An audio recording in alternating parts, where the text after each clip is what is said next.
খুব সুন্দর একটা কাহিনী আছে। একবার এক ব্যক্তি নিজের অসফলতার জন্য ত্রস্ত হয়ে সময় দেবতার তপস্যা করতে বসলেন। উনি তপস্যা করলেন এবং সময় দেবতা প্রসন্ন হলেন, মানুষের রূপ ধারণ করে ওনার সামনে প্রকট হলেন। এবার সেই ব্যক্তি ওনাকে জিজ্ঞেস করলেন যে কি এমন আছে যার জন্য আপনি বারবার জয়ী হন আর আমি চিরকাল পরাজিত হয়ে থাকি? কেন এত পরিশ্রম করা সত্ত্বেও আমি সাফল্য লাভ করতে পারি না? তখন সময় দেবতা উত্তর দিলেন যে দিন হোক বা রাত, ঝড় হোক বা ভূমিকম্প, রোদ হোক বা বৃষ্টি হোক, সময়ের সূত্রপাত হোক বা প্রলয়, আমি থামি না, আমি চলতেই থাকি। আর সেই জন্য যিনি থেমে যান তিনি পরাজিত হন আর আমি জয়ী হই। এটাই আমাদের শিখতে হবে। জীবনে সবসময় চলতে থাকুন, কখনো থামবেন না। হ্যাঁ, কিছুক্ষণের জন্য বিরতি নিতে পারেন, বিশ্রাম করার জন্য, নিজেকে আরো সশক্ত করে তোলার জন্য, কিন্তু থেমে যাবেন না। নিরন্তর কর্ম করতে থাকুন, পরিশ্রম করতে থাকুন, তবেই এই সংসার আপনাকে মনে রাখবে। আসুন আমার সাথে ভালোবেসে বলুন রাধা রাধা। আমাদের জীবনে গুরুজনেরা, জ্ঞানী মানুষজন সবসময় একটা কথা বলেন, ধৈর্য ধরো। শুধুমাত্র দুটো শব্দ, কিন্তু কতটা বিশাল সেটা বোঝার চেষ্টা করুন। ছোট একটা অস্ত্র হাতে নিন এবং একটা বিশাল পর্বতে নিরন্তর প্রহার করতে থাকুন, ধৈর্য ধরে সেই কাজ করতে থাকুন। এমন একদিন আসবে এই বিশাল পর্বতে আপনি একটা পথ তৈরি করবেন। কোনো ধনুর্ধর যখন নিজের বিদ্যা অর্জন করেন তখন তাকেও ধৈর্য ধরতে হয়, তার নিজেকে সময় দিতে হয়, তবেই সে ধনুর্বিদ্যা শিখতে পারে। সেইভাবে আমাদের জীবনেও ধৈর্য ধরার খুব প্রয়োজন। পরিবারে ধৈর্য রাখতে পারলে তাহলে আস্তে আস্তে দেখবেন প্রেম বৃদ্ধি পাচ্ছে। সমাজে যদি ধৈর্য রাখতে পারেন তাহলে আস্তে আস্তে এই সমাজ আপনাকে সম্মান করবে। যদি নিজের জীবনে ধৈর্য রাখতে পারেন তাহলে নিজে থেকেই আত্মবিশ্বাস বাড়বে, নিজের বিকাশ হবে। জীবনে সবই সম্ভব যদি ধৈর্য রাখতে পারেন। হয়তো আস্তে আস্তে হবে, কিন্তু হবে অবশ্যই। শুধু ধৈর্য রাখুন, কারণ ধৈর্যই সব থেকে বড় পুঁজি।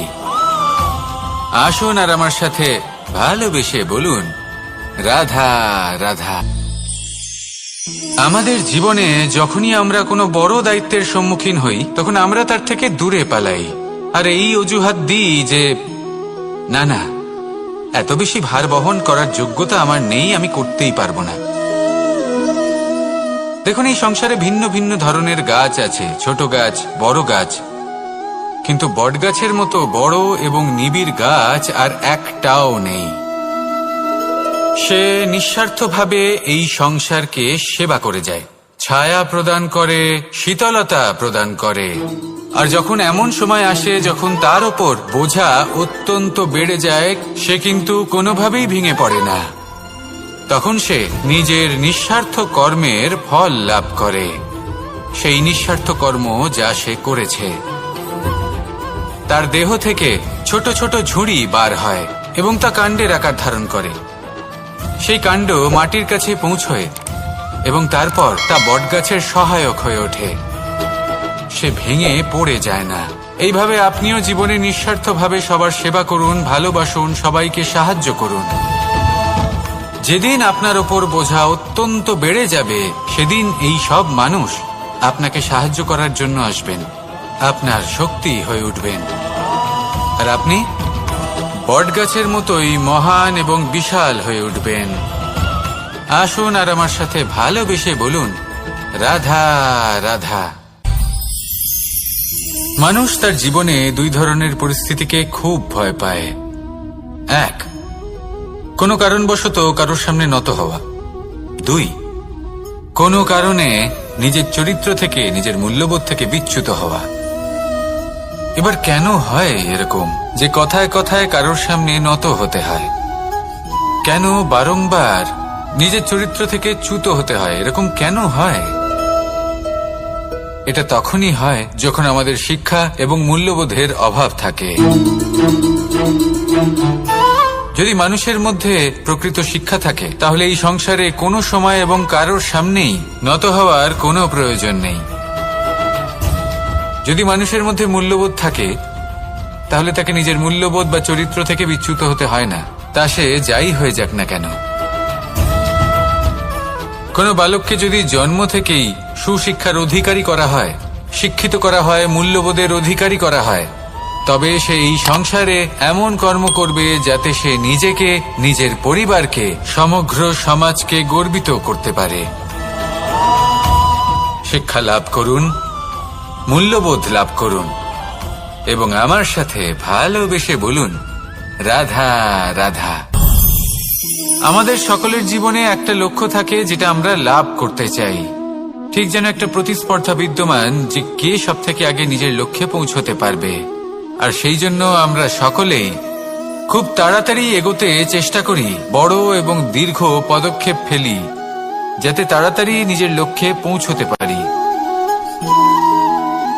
কিন্তু এক অত্যন্ত গুরুত্বপূর্ণ বিষয় আছে, সবসময় লক্ষ্য সামনে থাকবে না, কখনো কখনো তা খুঁজতে হয়। এই যাত্রা খুব কঠিন হতে পারে, আর ঠিক এই কারণেই সবসময় দ্রুত গতিতে চলা বা তাড়াতাড়ি পথে চলা সেটা আবশ্যক নয়। তার থেকেও বেশি গুরুত্বপূর্ণ হলো ভেবেচিন্তে তারপর পথ চলা। যদি ভেবেচিন্তে পদক্ষেপ ফেলেন, চলতে পারেন, তাহলে সেটাই সর্বশ্রেষ্ঠ পদক্ষেপ। কখন কোন দিকে যেতে হবে, কখন কোথায় দিক পাল্টানো যাবে না, কখন গতি বেশি রাখতে হবে, কখন কম, কখন থামবো, কখন চলবো, এই সব কিছুর বিষয়ে জ্ঞান অত্যন্ত গুরুত্বপূর্ণ এবং ভেবে চিন্তে চলতেই হবে। সেই জন্য শুধু তীব্র গতিতে সামনে এগোলে চলবে না, ভাবনা চিন্তা করে এগোতে হবে। আসুন আমার সাথে ভালোবেসে বলুন, রাধা রাধা। কখনো কোনো প্রজাপতিকে উড়তে দেখেছেন? কি সুন্দর উড়ে বেড়ায় সে, এক ফুল থেকে অন্য ফুলে, এক পাতা থেকে অন্য পাতার ওপর। কিন্তু সে কিভাবে উড়তে শেখে কখনো ভেবেছেন? জন্ম থেকেই কিন্তু প্রজাপতির ডানা থাকে না, ও কিন্তু ছোট্ট একটা ডিমের আকারে জন্ম লাভ করে। তারপর সেই ডিমটি ভেঙে একটি কীট বাইরে আসে। আস্তে আস্তে সে বড় হয়, ওর শক্তি বৃদ্ধি পায়। তারপর সে সেই কীট দশা ত্যাগ করে নিজের ডানাগুলি মেলে। এই প্রক্রিয়া তার কাছে সরল নয়, অত্যন্ত যন্ত্রণাদায়ক প্রক্রিয়া, কিন্তু সে সেই যন্ত্রণা মেনে নেয়। আর তারপর আস্তে আস্তে সে উড়তে শেখে। শুধুমাত্র আকাশে উড়ে বেড়ায় তা নয়, আমাদের মনের মাঝে উড়ে বেড়ায়। এবার এই ডিম থেকে প্রজাপতি হয়ে ওঠার যে যাত্রা, এটা যতটা কঠিন, ততটাই কঠিন হয় এই সংসারে শ্রেষ্ঠ কর্ম করা, ততটাই কঠিন হয় এই সংসারে মহান হয়ে ওঠা। সেই জন্য প্রয়োজনীয় প্রচেষ্টা এবং সময়। নিরন্তর প্রচেষ্টা করতে থাকুন, পর্যাপ্ত সময় নিন এবং আপনি নিজেকে এই আকাশে উড়ন্ত অবস্থায় পাবেন। আসুন আমার সাথে ভালোবেসে বলুন, রাধা রাধা। পায়েস হলো আমার বিশেষ প্রিয়। এর মধুর স্বাদ মনকে প্রফুল্ল করে তোলে। ছোটবেলায় মা আমার জন্য পায়েস বানাতেন এবং আমাকে বলতেন যে গরম থাকতে থাকতে খেয়ে নে কানাই, ঠান্ডা হয়ে গেলে ভালো লাগবে না। কিন্তু আমিও দুষ্টু ছিলাম, ঠান্ডা হওয়া পর্যন্ত অপেক্ষা করতাম, আর ঠান্ডা হয়ে যাওয়ার পরে মার কাছে যেতাম আর ওনাকে বলতাম যে মা, পায়েস তো ঠান্ডা হয়ে গেছে, এটা গরম করে দিন। তখন মা হাসতেন আর বলতেন যে পায়েস না হয় আমি আবার গরম করে দেব কানাই, কিন্তু এর মধুর স্বাদ, সেই মিষ্টত্ব, সেই সুবাস, সেটা আবার ফিরে আসবে না। কথাটা সত্যি, আর এই সত্যটাই আমাদেরও জীবনের সত্য। আমাদের জীবনের মধুর সম্পর্কগুলি, এতে যখন কটুভাব প্রবেশ করে তখন সেই মিষ্টত্ব ফিরিয়ে আনা প্রায় অসম্ভব ব্যাপার হয়ে যায়। আপনি চেষ্টা করে সেই সম্পর্ক ঠিক করতেই পারবেন, তার জন্য অগাধ পরিশ্রম করতে হবে, কিন্তু আবার সেই মিষ্টত্ব কখনো ফিরে আসবে না। সেই জন্য আপনার জীবনের যে মধুর সম্পর্ক আছে, যতটা সম্ভব চেষ্টা করুন তাতে মিষ্টত্ব বজায় রাখতে। কটুভাব আসতে দেবেন না। আসুন আর আমার সাথে মধুর স্বরে বলুন, রাধা রাধা। শব্দ, শব্দ আসলে কি? শুধুই কয়েকটি অক্ষরের সমষ্টি, নাকি আমাদের বাণী? এই শব্দ এমন এক শক্তি যা কাউকে এই নিজের বশবর্তী করে ফেলতে পারে। শব্দ এমন এক অস্ত্র যা কাউকে ক্ষত বিক্ষত করে দিতে পারে। এই শব্দ হলো একটি নাদ স্বরূপ যা কোনো ঘুমন্ত ব্যক্তিকেও জাগিয়ে তুলতে পারে এবং নিজের লক্ষ্যের দিকে অগ্রসর করতে পারে। শব্দে এত শক্তি আছে যে কারোর মনে এতটা আঘাত দিতে পারে যে সে হয়তো জীবনে আর কখনো এগোতেই পারল না। তাহলে এই শব্দের প্রয়োগ খুব ভেবেচিন্তে করবেন। এবং এই শব্দের মতোই হলো নীরবতা। অনেক সময় এই নীরবতা আমাদের সহায়ক হয়ে ওঠে। অনেক সময় এটা আমাদের অনুশোচনাকে অনেক বেশি বাড়িয়ে তুলতে পারে। ভীষ্ম পিতামহ, অঙ্গরাজ কর্ণ, যখন দ্রৌপদীর বস্ত্রহরণ হচ্ছিল তখন এনারা নীরব ছিলেন। দুর্যোধনের বিরোধিতা করেননি, ওকে বাধা দেননি।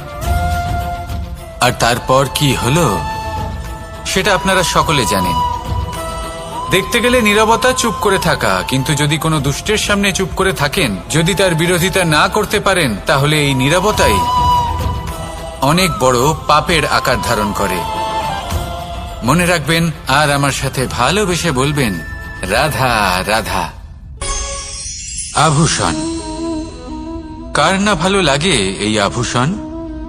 আমরা পরিশ্রম করি, ধন অর্জন করি আর আভূষণ কিনে থাকি, কখনো নিজের জন্য, কখনো বা তাদের জন্য যাকে আমরা ভালোবাসি, বা তাদের জন্য যাকে আমরা সম্মান করি।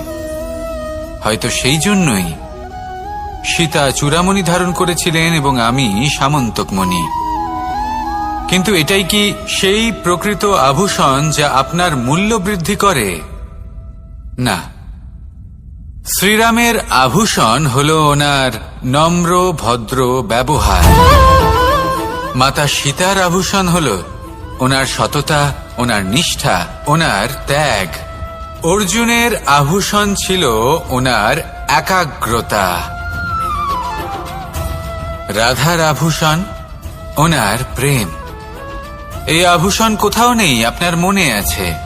যদি আপনার মনে মিষ্টতা থাকে, তা শান্ত হয়, তাতে সততা থাকে, নিষ্ঠা থাকে এবং প্রেম থাকে, তাহলে আপনার অন্য আর কোনো আভূষণের কোনো প্রয়োজন নেই।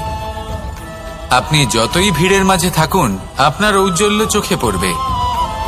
আসুন আর আমার সাথে ভালোবেসে বলুন, রাধা রাধা।